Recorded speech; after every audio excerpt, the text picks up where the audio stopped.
in order for you to get maximum leverage with the influence equation, people have to spend a lot of time engaging with your brand, and media is effective at that. All right, everybody, happy Thursday morning. Welcome back to the Tropical MBA podcast, where we help founders build 6, 7, and 8-figure lifestyle businesses. Of course, location independent. We've been doing it since 2009, and we got a lot to talk about this week. In case you've been under a rock, an internet rock, which would be great. That sounds fantastic. If you've been on the internet, you've seen Alex Hormozi's recent book launch, which was much more than a book launch. It was a internet event and a masterclass in classic internet marketing principles. So I want to go over my top 5 takeaways for location independent founders here today. So first, some background. I think Alex Hormozi, if you haven't heard of him, I think he's the most notable business guru of the past, call it 5 years. I mean, he rose to prominence through a series of fantastic YouTube videos. I think, often watching Alex's stuff is like listening to the classic rock station. It's like, most of the songs, they're fantastically produced, made for high fidelity, still relevant. You don't know all of the artists, but they're there. I mean, he's a student of the game. You can tell that he has read the canonical thinkers and frameworks, and he repositions this stuff for contemporary founders. And what's really cool about this launch is I remember watching launches back in the day, being a part of like, let's watch this and see what we can learn. And now just the audience for this stuff is bigger. And Alex has done a lot to create that. And I think there's also societal trends, like the barrier to entry for entrepreneurship continues to go down. It feels like a risk-off option for a career in 2025. And I think you're seeing a groundswell of support. Maybe back in the day, it was like, maybe you could be an inventor or you could get into real estate, and small business seemed really risky. And now I think just the cat's out of the bag. Internet business is a thing. Buying businesses, running small businesses is something that now you can have a global audience. You can have a national audience. Internet marketing is available to anybody with a little bit of elbow grease. People are exposed to this stuff on a daily basis. And I just think it's really cool to see tons and tons of people interested in entrepreneurship. So I think Alex is doing a great job with that. Let's just talk about some of the stats here at the top before we get into some of the takeaways. Alex Hormozi is reported to have broken a world record, a Guinness. This is a certified world record. If you haven't listened to our episode about certifications, and this is your first time listening to this podcast, I recommend you go listen to What is the Michael Jordan of Business Models. Guinness is in it. They have certified Alex Hormozi, I believe, as having sold the most nonfiction books in history in a 24-hour period, outpacing some notable political figures like Barack Obama. He did $87 million in revenue in the first 8 hours. There was over 100,000 people watching concurrently. That's like a football stadium of people watching his 8-hour live stream on YouTube. He had over 20,000 affiliates promoting this book launch, and he's reported to spend close to $5 million in ad spend getting people to the launch so they could watch him launch what was this successive thing, the free giveaway, and you can buy the book, but then you can buy the VIP thing, but then you can buy the package, which is $6,000, and then you get upsold into all this stuff. So classic rock station, internet marketing stuff. But what was so interesting is how well he did all of it. So if you're thinking about launching, it's well worth a short deep dive into this. Before we get into the 5 reflections, just some cool little twists at the top. One was positioning the $6,000 package, which you got 200 books to donate to all of your friends. And take away the barriers. Classic thing. I was like, I don't want to donate. I don't want to mail out 200 books. Like, well, we'll do it for you. And guess what? It's a charitable donation. So it's a tax write-off. This is really critical business math. Any business owner will tell you this is why B2B is so good. Everything's 30 to 40% cheaper if you're buying it on your business. Same deal with charitable contributions. It's a great way to remove friction. And the other thing, look, did he really break the Guinness World Records? Did 3 million people buy this book? No, a whole lot less people bought this book. But I think that's part of the point of what Hormozi is selling here. It's the classic J. Abraham thing of highest and best. It's like, well, you can try and sell a $15 book to 3 million people, but maybe only Barack Obama can do that. So what about if we sell 200 books to these founders, we make it a charitable thing, we give them all these bonuses, which are purportedly worth way more than 6,000, and some of them are quite interesting. All the bonuses he's giving away, and it's like, yeah, I do the math in my head. I'm scrolling down the classic sales letter, and I'm like, the barriers are being removed here. This seems like a pretty cool thing that I could be a part of. I'm already a part of it because I'm watching it. Classic. Such good stuff. I'm in. $6,000 later, I'm getting pitched the $18,000 thing. And hell, man, I might get to meet somebody, and I'll make my money. It's not really 18 because it's on the business, and you see where this stuff goes. And he just hit every classic cue, and I think really, really well done. So there's the top level stats. Without further ado, let's get into my top 5 takeaways for location independent founders. Okay, so the first one here is, I think Hormozi understands the influence equation.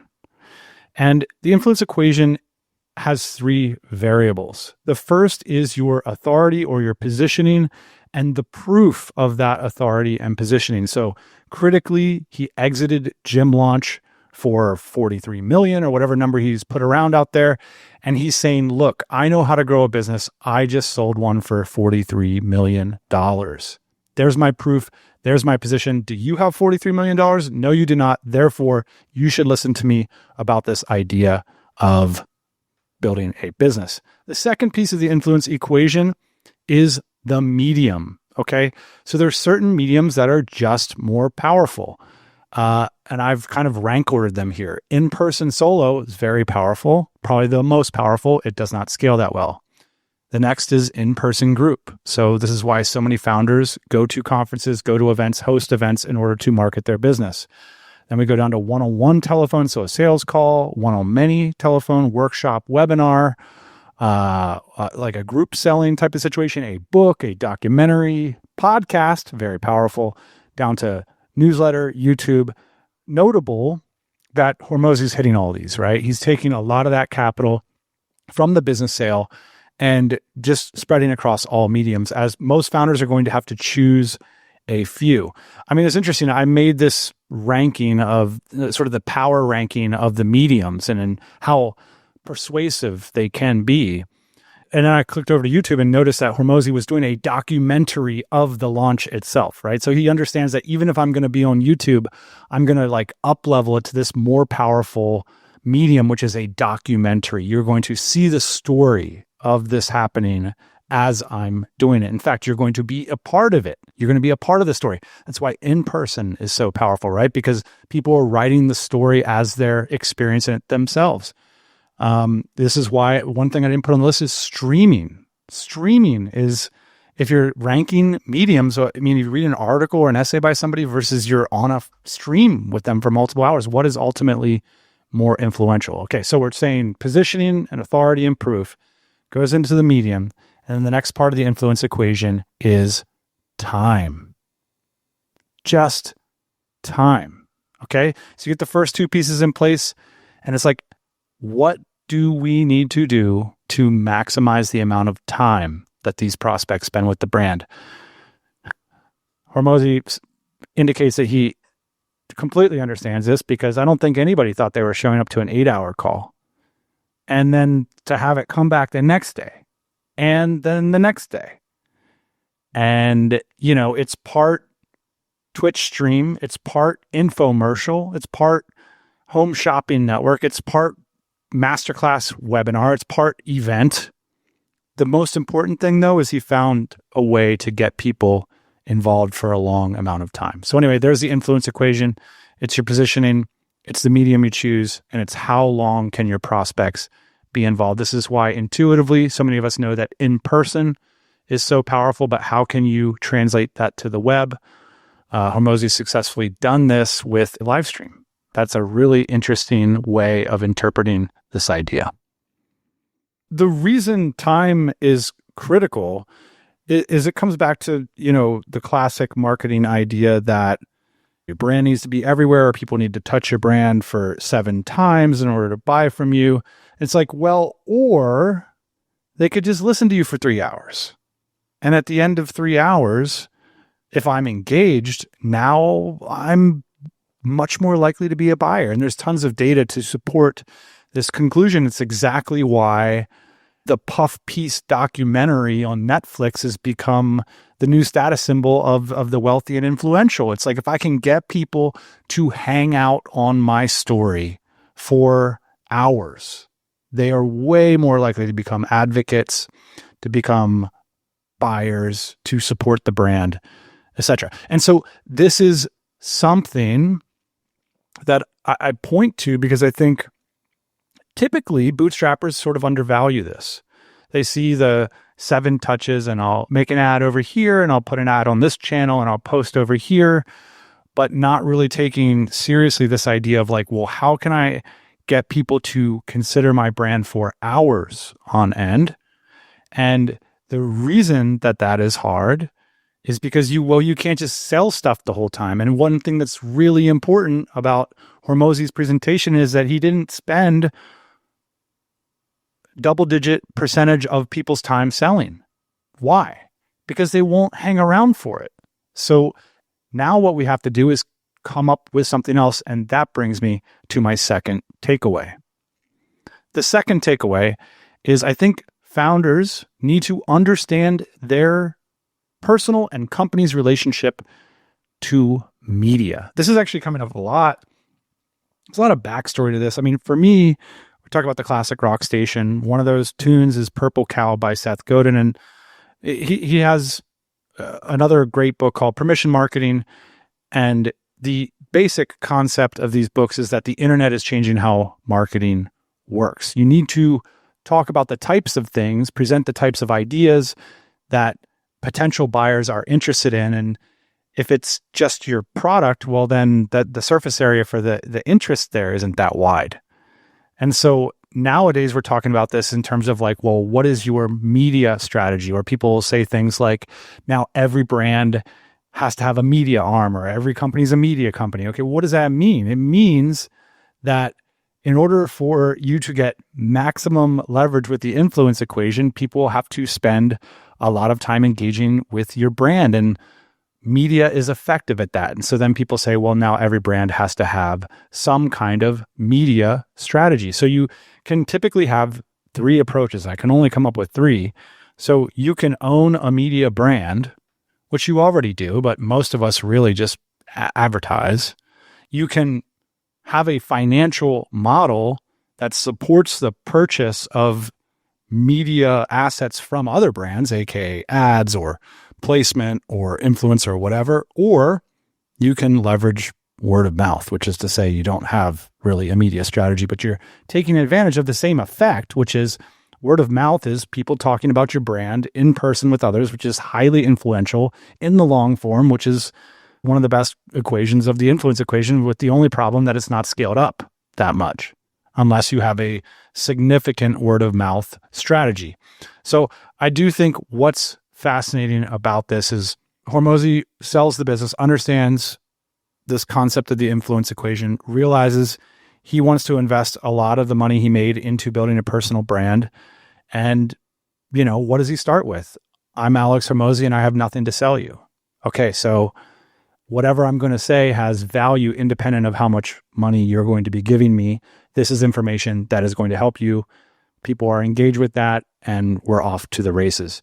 So I just think in general, it's an interesting case study of, okay, if the influence equation is really important, and surface area and the medium and the positioning of our message, of our vision, of our product, whatever is important, then the next step is like, well, what is our media strategy then? Well, how are we going to get people to engage for long periods of time with our brand? And what do people engage with for long form is media. Look at the greater society trend. Like, people aren't spending time with their friends as much. They're not spending as time with their family as much. They're not spending as much time in church. Where are they spending their time? With media. And there you go. That's, I just think, an interesting thing for all of us to ask ourselves. And I feel like it's coming up in a lot of conversations, which is, what is our media strategy? Are we media buyers? Are we media creators? Or are we just out of the game somehow? So there you go. That's the number 2 takeaway. So let's move on to number 3, which is choose your extreme.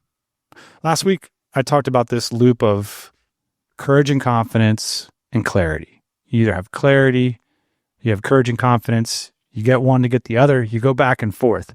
This is something that I think is really admirable about Alex, is he shows a lot of courage and confidence. He steps up, he presents his face everywhere as a leader, he puts himself out there, and he speaks with a lot of clarity. And it's like, well, how are you going to get there if you're not there yet? And I don't know, if I'm doing a little bit of armchair psychology here, and Alex certainly helped us out, he's mentioned this a few times, it's like, I think there's a deep sense of unrest and dissatisfaction that is driving Alex to be extremely courageous, to overcome uncomfortableness. Because like whatever is uncomfortable out there is more uncomfortable in here. And not everybody can relate to that at every moment of their life. But if you have a big chip on your shoulder, you want to prove people wrong, it's a great way to be motivated in business. So that's one. If you have that, there's how you can choose your extreme. Like go ahead and pick a fight and lean into that. Pick a fight with anybody if it motivates you and it's ultimately healthy. And I was kind of thinking like, well, if you don't have that, what if you're a little satisfied? What are we supposed to do? And got me thinking about this concept of you could be a contrarian visionary. Like you could not be dissatisfied internally, but you could be dissatisfied with something in the world, in your market. And that could be something that you become influential. Your brand becomes influential. You take risks, these kinds of things where you're creating media around this alternate vision of what the world can be. Some of the most powerful brands in the world do this. And so I think there's 2 sides to it. You can pick a fight, you can be dissatisfied and want to change your situation, or you can look externally and say, hey, there's not enough people believe in this thing. Like, what is wrong with the world today? Let's get this thing out here. And like, let's work ruthlessly in order to do so. But I do think there's something powerful about watching this and just understanding how much courage, clarity, and then the workload involved in doing what they're doing. Of course, there's a lot of capital at play and talented people, but ultimately you got to get out of bed and really hustle hard to do this. And I think that comes from this sense of, man, I got to make a change here. And I really felt that throughout this launch is like, if we want to get to that next level, man, choosing some kind of extreme and going for it hard and being right about that extreme, that was one of my big takeaways. Number 4, a theme I've been talking about a lot lately is aggressively doing the hardest thing. So one moment in the documentary video that Alex put out struck me, which is he claims, and I believe him, that he wrote every piece of copy for the launch. And that's a lot. I think there's 2 sides of the token here. There's a lot of people that say, hire good people and get out of the way. And then now there's this founder mood movement. That's like, founder mode is hands dirty, aggressively getting involved, but importantly on the things that matter. And for Alex, the thing that matters is how we're talking about this stuff, how we're talking about it to our affiliates, to our newsletter subscribers, to the people that show up to the webinar. And so I think, especially when you're making a big push like this, I mean, this launch has completely changed Alex's trajectory. That's part of what's so cool. And I see him aggressively doing the hardest thing. So that comes back to courage, confidence, and clarity. But I also see this idea of sticking your fingers in the machine and saying, somebody's got to do this right. And this is the important part. And that person's going to be me. I'm going to have a ton of energy for it because, hey, I'm dissatisfied. So I think that was one of my takeaways. Get your hands dirty, aggressively do the hardest things. All right. So my number 5 observation. Here's how I wrote it. I'm not as clear as Hormozi, but here's my thought. After you've got Business Cozy, which is your financial platform, which we'll get to in a minute, risk and contrarian assets are the reliable path to the next level. This is one of the takeaways and a theme I've been thinking a lot about, because if you've been listening to this podcast for many years, I'm kind of got this business platform but I haven't broken through to like stratospheric, unique levels of wealth. And so it's something I've been reflecting on. I love your thoughts about it. And it's something that I sort of took away from this is like, well, what's it going to take for the rest of us to have a breakthrough like we're watching Hormozi have right now? That's part of the fun of this, right? And I want to reference this concept in the book called The Wealth Ladder, The 6 Levels of Wealth by Nick. It tracks pretty closely with the levels of wealth I had in my book Before the Exit. There's this wonderful interview with him on Paula Pant's podcast, which we'll link to in the show notes. But the punchline is that there's 6 levels of wealth, and there's one that people really get hung up on. And it's both in the professional space and the entrepreneurial space. What an interesting observation. There's data to back this up. So what are the levels of wealth and where do we get caught? So the 6 levels are $0 to $10,000. That's number 1. $10,000 to $100,000. That's level 2. $100,000 to $1 million. That's level 3. Level 4 is $1 million to $10 million. Level 5 is $10 million to $100 million. And then level 6 is we're buying private jets and all that. Okay. Where do people get hung up? They get hung up at level 4, 1 million to 10 million. How many times we brought it up on the pod? This is where entrepreneurs get hung up as well. Why? You have a kind of financial platform, which is what I talked about in my book. You have a kind of financial cozy. This is the concept of coast fire. Have you ever heard of this? Financial independence, retire early, you kind of coast in your job, coast in your career. Why is this the case? Because if you have 2, 3, 4 million bucks and you save an extra 75 grand, you save an extra 100 grand, it doesn't really move the needle to you getting to that next level of freedom, financial freedom. It's really tough to save your way from 1 mil to 10 mil. What are we faced with? We're faced with this idea of needing to introduce more risk assets, call them, more volatility, more big swings. And this is kind of one of my big takeaways. It's interesting, like you can run a lifestyle business that puts you in the top percentage points of earners. You can duplicate what you would have done in a professional career. You can diligently save. You can S&P and chill. And now you've got a couple $1 million. You're hanging out, all this stuff. And it's like, well, that strategy just breaks down now, doesn't it? Because we're going to have to run this business for 20, 30, 40 years to get 12, 13, 14 million. We're going to start to have to take bigger swings. We're going to have to start to invest in more volatile assets if we take the investment angle. We're not just going to be able to S&P our way the whole way there, or else it'll take us until we're well past our retirement age to do so. If you're younger, maybe a different thing. So there's a point that Hormozi made that so many founders get caught up in the low millions because they're finally making good money. And now you're in a situation where you work until your eyes bleed and you make twice as much because you can do it with less staff, or you hire a big shot that can duplicate your efforts, but you're not going to know if they can successfully duplicate it for, 4 to 8 months. And so now you're introducing that risk and you're going to make less because you got to pay that person. So now you're not making quite what you want to be making.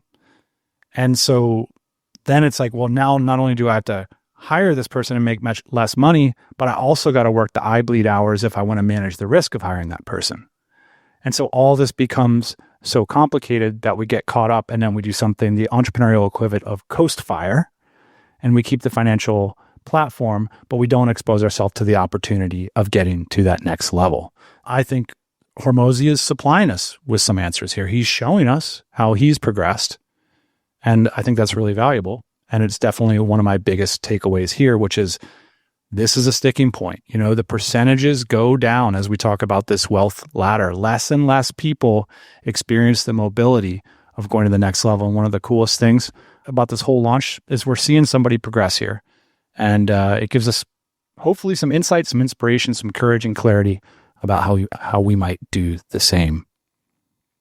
Final takeaway I want to mention here, just a little bonus, is this concept of the corner office test. We talked about it 15 years ago as an inspiration for us quitting our jobs, right? Because you look down to the corner office and you say, well, I'm going to invest 5, 10, 15 years in order to get to the corner office. What's it going to feel like when I'm there? And Alex gave a story of this is exactly how he selected this business. People that get wealthy from their businesses typically will be owning them and being a significant meddling in them, call it, for over 10 years. So that's the entrepreneurial corner office test. What would you be willing to do for 10 years? And does that have leverage? And so for Alex, okay, there's a sprint on the personal brand thing. Do you want to be famous for more than 10 years and producing YouTube videos? Maybe not, but in the short term, you build up your platform to be able to get invested in other entrepreneurs, to be the money person, to be the guy that is supporting entrepreneurship through essentially private equity. So it's like, okay, well, private equity, is that something I'm willing to do for 10 years? Am I in a position to do it? Is there leverage there? If all yes, then that's great. It's easy when you look around the web. It seems like there's something new popping up all the time.